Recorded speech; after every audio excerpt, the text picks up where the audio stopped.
కొంచెం పానిక్ అవుతున్నా first time కదా యూట్యూబ్ వీడియో చేయడం. నా సెల్ఫ్ ఇంట్రొడక్షన్ ఇచ్చుకోవాలి అని అంటే, నేను యూట్యూబ్లో చాలా రోజుల నుండి టీఓపీ లాగా ఎడిటర్ లాగా చేస్తున్నా. నేను చాలా ఇంట్రోవర్ట్ ఉంటుండే అది, but I just want to tell a story. అందరు లోపల ఉంటుంది, బట్ చాలా మంది 1-2 ఇయర్స్లో గివ్ అప్ ఇచ్చేస్తారు.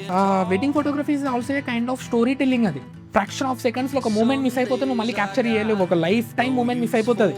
సో నేను విట్ చేసేసిన ఫోటోషాప్ నేర్చుకోవాలి, ఇట్లా చేసి ఫోటోషాప్ అనుకుంటున్న రోజులల్లో 2018 Premiere Pro CC writer and director లాగా ఏమైపోయావి అని ఒక మినీ వెబ్ సిరీస్ చేసిన. యాంగ్రీ బర్డ్స్ అని చెప్పేసి ఒక షార్ట్ సిరీస్ చేసిన. రీసెంట్గా వన్ సైడ్ ఎఫర్ట్స్ అని చెప్పేసి ఇంకో షార్ట్ ఫిల్మ్ రిలీజ్ అయింది.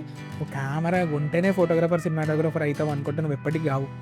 ఎందుకంటే ₹1,00,000 ఉన్న ప్రతి ఒక్కడు క్రేజీ కెమెరా కొనగలుగుతాడు, 3 లక్షలు ఉన్న ప్రతి ఒక్కడు సినిమా లైన్ కెమెరా కొనగలుగుతాడు, బట్ ఎప్పటికీ ఒక డిఓపి కాలేడు. స్టోరీ టెల్లింగ్ 100 మందిని 200 మందిని నువ్వు ఒక రూమ్లో కూర్చోబెట్టి నువ్వు ఫీల్ అయిన స్టోరీని వాళ్ళు ఫీల్ అయ్యేలాగా చేయాలి అని అంటే నువ్వు ఎంత నేర్చుకోవాలనో అర్థం చేసుకోండి.